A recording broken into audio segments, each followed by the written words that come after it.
Welcome to Samba Samba. Enjoy the video. Start by gathering all materials on a clear workspace and good lighting. Cut a 5-inch petal template and a 2-inch base circle from cardboard.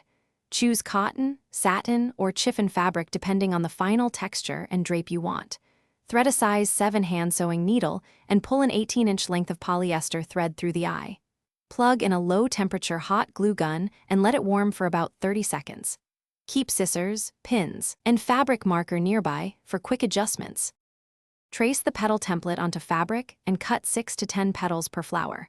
Work on a heat-safe surface and organize petals by size for layered design. If using synthetic fabric, carefully singe edges with a candle or lighter to prevent fraying. Keep a metal tweezer handy to hold small pieces while singeing for safety.